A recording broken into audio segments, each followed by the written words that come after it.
Hi friends, welcome to Vasantha Sanjay Ullas. Good morning friends. అయిపోయినాయా పనులు? మా అయితే టిఫిన్లు అయిపోయినాయి ఫ్రెండ్స్. సేమియా ఉప్మా అయితే చేసుకొని తిన్నాము. ఇంకా లంచ్ ప్రిపేర్ చేద్దామని పెట్టాము. అన్నీ చూపించలేకపోతున్నాను. ఉదయాన్నే పప్పు ఉడకబెట్టాను, కాకరకాయ చేస్తూ ఉన్నాను. కాకర మసాలా కర్రీ చేద్దాం అనుకుంటున్నాను. కాకరకాయలు ఉప్పు పసుపు కొంచెం చింతపండు రసం వేసి పెట్టేశాను. ఇంకా సాంబార్, మునక్కాయ సాంబార్ పెడదామని పప్పు ఉడకబెట్టేశాను. 10 నిమిషాలు నానబెట్టేసి పప్పు ఉడికి తీసుకున్నాను. తెలుసు కదా, నేను అన్నీ ఇందులోనే వేసేస్తాను. ఎందుకంటే కొంచెమే కదా, కొంచెం అయినప్పుడు అందులోనే వేసేయచ్చు, ఏం కాదు. ఎక్కువ అయితే వేడివిడిగా ఉడకబెట్టుకోవాలి, అడుగు పట్టుకుంటుందని. కొంచెమే కాబట్టి నేను అలాగే చేసేస్తాను. మీరు కూడా అలా చేసుకోవచ్చు, ఏం కాదు. ఎక్కువ పెట్టుకునే వాళ్ళు వేడివేడిగా వండి పెట్టుకోవాలి. కొంచెం ఎక్కువగా ఉన్నట్టుంది, అందుకని ఉట్టిపప్పు కొంచెం తీసి పెడుతున్నాను. మరీ చిక్కగా అయిపోతుందని. ఇప్పుడు ఈ ముక్కలు అయితే వేస్తున్నాను. టమోటా, ఎర్రగడ్డ లేదు, టమోటా, మునక్కాయ, పచ్చిమిరపకాయ.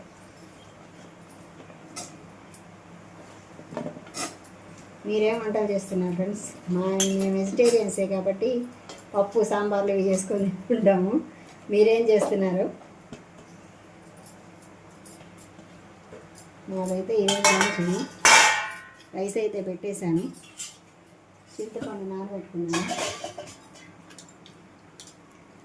చింతపండు కూడా మేము కొంచెం తక్కువగానే తింటాం ఫ్రెండ్స్, ఎక్కువ వేయను నేను. పులుపులు కొంచెం తక్కువే మా ఇంట్లో. కొంచెం చింతపండు వేసేసాను, రసము. వాటర్ అయితే పోసేస్తున్నాను.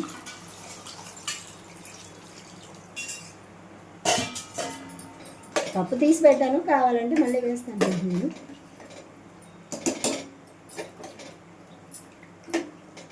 కొంచెం వాటర్ వేస్తాను. ఒక చింతపండు రసం అయితే పిండేసాను. ఉప్పు కారం వేస్తాను.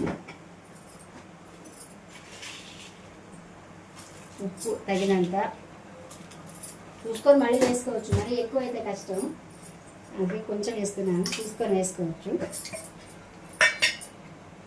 సాంబార్ పొడి ఒక 2-3 స్పూన్లు. సాంబార్ పొడి అయితే నేను ఇంట్లోనే ప్రిపేర్ చేస్తాను ఫ్రెండ్స్. బాగుంటుంది, ఇంట్లో చేసుకుంటేనే బాగుంటుంది. నేను ఒకసారి చేసి పెడతాను, చూడండి. ఇప్పుడు సాంబార్ పొడి ఎక్కువ ఈ మధ్యలో వేసాను, అందువల్ల నేను పెట్టలేదు. అయిపోయినప్పుడు మళ్ళీ వేసినప్పుడు పెడతాను. ఇది కారం వేసాను. బాగుంటుంది రసం పొడి, సాంబార్ పొడి ఇంట్లో చేస్తేనే బాగుంటుంది. పసుపు, కొంచెం ఇంగువ.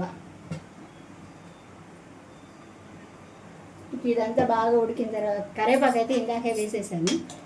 కొత్తిమీర అయితే లేదు, అయినా నేను పెద్దగా వాడిని, నాకు పెద్దగా ఇష్టం ఉండదు మా ఇంట్లో వాళ్ళకి. నేను ఉంటే వేస్తుంటాను, కానీ లేదు. ఈ సాంబార్ అయితే కలిపి కొంచెం బాగా తెల్లిన తర్వాత తిరగమాత పెట్టుకోవడం ఫ్రెండ్స్. ఇది కొంచెం అలా మూత పెట్టేశాను. ప్రెజర్ అయితే పెట్టిన అవసరం లేదు ఫ్రెండ్స్, ఊరికే ఇలా మూత పెట్టేసి ఏమైనా పడతాయని సన్న మంట పెట్టి ఒక 1/2 అవర్ పడుతుంది. ఉడికిన తర్వాత ఆపేసి కాకరకాయలోకి ఉప్పు పసుపు కొంచెం చింతపండు రసం, అంటే చేదిరిగిపోతుందని వేసాను. ఇది కొంచెం బాగా ఉడికిన తర్వాత మూత పెట్టేసి ఉడికించండి. ఇప్పుడు దీంట్లోకి మసాలాకి శనగపప్పు, కొబ్బరి, ఎండుమిరపకాయలు, తెల్లగడ్డ, ఎర్రగడ్డలు ఇవన్నీ నీట్గా క్లీన్ చేసి మిక్సీలో పెట్టి దాంట్లో వేయాలి ఫ్రెండ్స్. అప్పుడు మళ్ళీ చూపిస్తాను. అంతా రెడీ చేసి మిక్సీ పట్టిన తర్వాత మళ్ళీ కలుద్దాం ఫ్రెండ్స్. ఈలోపు సాంబార్ కూడా ఉడుకుతూ ఉంది. అప్పుడు 2 తిరమాత వేసేసి కూర కూడా చేసేస్తాను. ఇప్పుడు రైస్ అయితే పెట్టేశాను. రైస్ అయితే ఉడికిపోతుంది. మిక్సీ పట్టేద్దాము. ఈలోపు మిక్సీ పట్టేసి ఒక 10 నిమిషాలు ఫ్రెండ్స్. కాకరకాయలు అయితే ఉడికిపోయినాయి. ఉప్పు పసుపు కొంచెం చింతపండు రసం వేసాను, కొంచెం చేదు తగ్గుతుందని. అవి కాకరకాయలు చేదే ఉంటాయి కాబట్టి ఒక్క రవ్వ తగ్గుతుంది, అంటే దాని గుణమే అది కదా. ఇది మసాలా రెడీ చేసుకున్నాను. కొబ్బరి, ఎండుమిరపకాయలు, శనగపప్పు, తెల్లగడ్డ, ఎర్రగడ్డ వేసి. ఇప్పుడు ఇందులో కొంచెం కాకరకాయ కూర అంటే కొంచెం ఆయిల్ ఎక్కువ పడుతుంది ఫ్రెండ్, మళ్ళీ ఎక్కువ వేసారనుకోవాలండి. కాకరకాయ కూర కొంచెం ఎక్కువ వేస్తేనే టేస్ట్గా ఉంటుంది, మరి అసలు ఇకపోతే టేస్ట్ రాదు.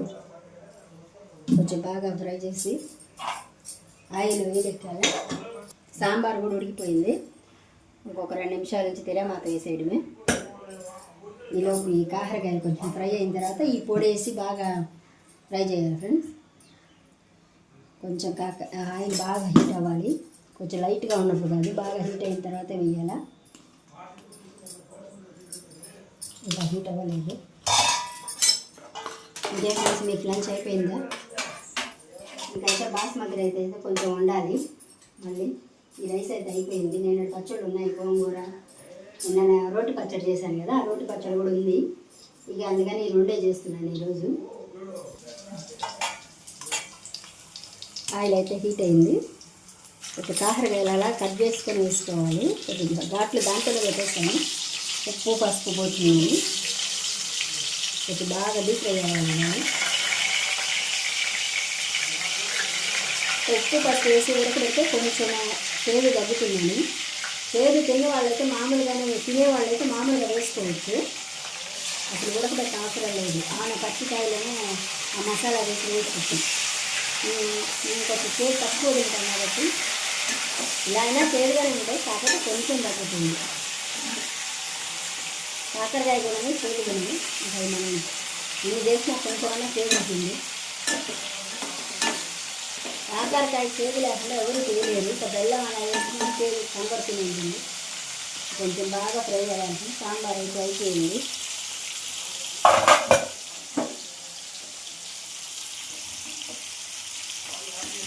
మునక్కాయ సాంబారు ఉడిపోయింది. దీంట్లో తిరమాత వేయాలి.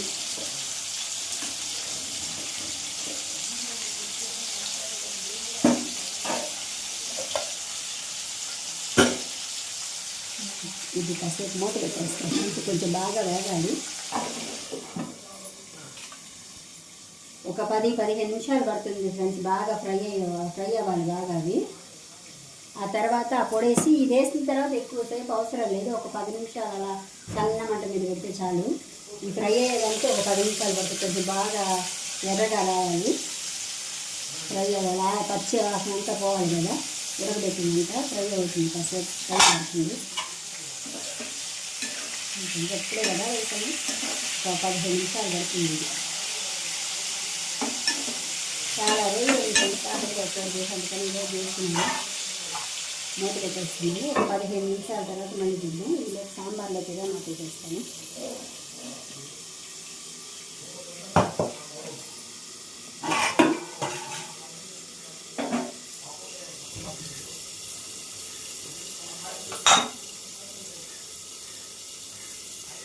ఒక 2 స్పూన్లు చాలు. సాంబార్లోకి ఎక్కువ ఆయిల్ అవసరం లేదు. ఇదే మాత్రం 2 మిరపకాయలు,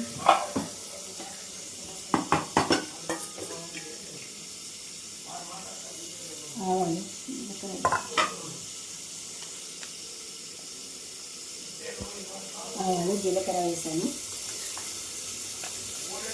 ఆవాలు జీలకర్ర అయినా చాలా తెలుస్తుంది. మాకు ఏమో పెద్ద అవసరం లేదు.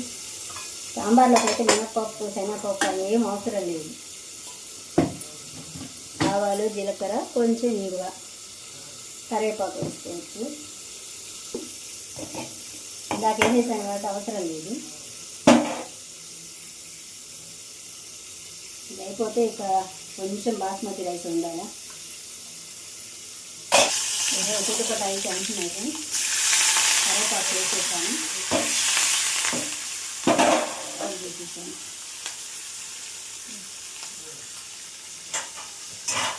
ఈ సంవత్సరం వస్తుంది. వేడి వారం వస్తుంది. వేడిగా సాంబార్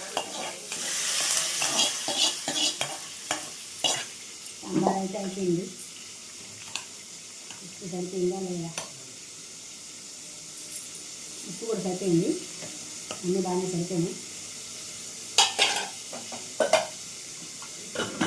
ఒకసారి కలబెట్టుకున్నాం.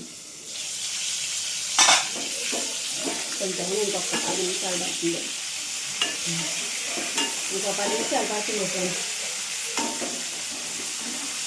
ఇంకో 10 నిమిషాలు పడుతుంది. బాగా ఫ్రై అవ్వాలంటే కొంచెం అయితే ఇంకొక 10 నిమిషాలు. మళ్ళీ అది పొడి వేసేటప్పుడు చూపిస్తాను ఫ్రెండ్స్. ఒక 10 నిమిషాలు పడుతుంది. 10 నిమిషాలు వెయిట్ చేద్దాం ఫ్రెండ్స్. ఇది ఒక 10 నిమిషాలు పడుతుంది ఫ్రెండ్స్. ఈలోపు కొంచెం బాస్మతి రైస్ కడిగి స్టవ్ మీద పెట్టేస్తాను, అది కూడా ఉడికిపోతుంది. ఈరోజు లంచ్ అయిపోయినట్టే. 10 నిమిషాలు అయితే అయిపోయింది ఫ్రెండ్స్. కూర ఎలా ఉందో చూద్దాం రండి. కాకరకాయలు అయితే బాగా ఫ్రై అయ్యాయి, డీప్ ఫ్రై అయ్యాయి. ఇలా అయితేనే బాగుంటాయి కాకరకాయలు, కాయలుగా చూసేది. ఇప్పుడు ఈ పొడి వేసేద్దాం.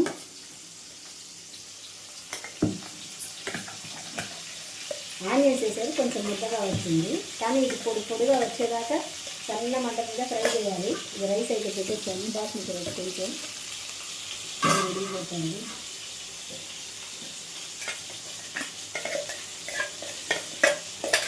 మీకైనా లంచ్ అయిందండి ఫ్రెండ్స్. అందరికి ప్రిపేర్ చేసేసుకొని ఉంటారు, ఇంకా తిన్నారు తింటాను.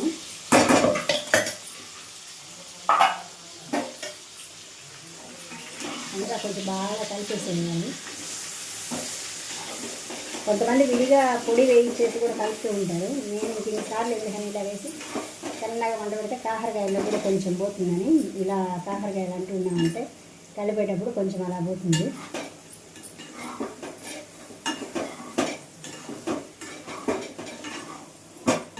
కాకరకాయలా కొంచెం ఆయిల్ ఎక్కువ పడుతుంది ఫ్రెండ్స్. అయితే ఫీల్ చేస్తాయి కాకరకాయలు. అలా చేసుకుంటేనే టేస్ట్గా ఉంటుంది, ఆయిల్ లేకుండా చేస్తే అంత పెద్ద బాగుండదు. ఇది సన్న మంట మీద కొంచెం బాగా ఫ్రై అవ్వాలి ఫ్రెండ్స్. ఓ 10-15 నిమిషాలు పడుతుంది. సన్న మంట పెట్టి ఫ్రై అవ్వాలి. 10 నిమిషాలు అయిన తర్వాత బాగా ఫ్రై అయిన తర్వాత చూపిస్తాను ఫ్రెండ్స్. 15 నిమిషాలు అయితే అయిపోయింది ఫ్రెండ్స్. కూర కూడా ఇలా ఉంది, బాగుంటుంది. బాగా ఫ్రై అయిపోయింది. మరీ పొడిగా కాదు, ఆయిల్ మరీ ఎక్కువ వేయకూడదు కదా. ఆయిల్ మరీ ఎక్కువ వేస్తే కూడా ఇది ఇదే చాలా ఎక్కువ పడింది, అందుకని చాలా ఇది సరిపోతుంది. కొంచెం కలుపుకునేదానికి కూడా బాగుంటుంది. కాకరకాయ అయిపోయింది.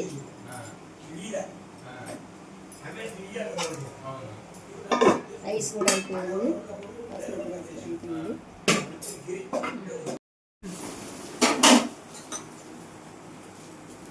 అందరూ కాఫీ టీ తాగేశారా?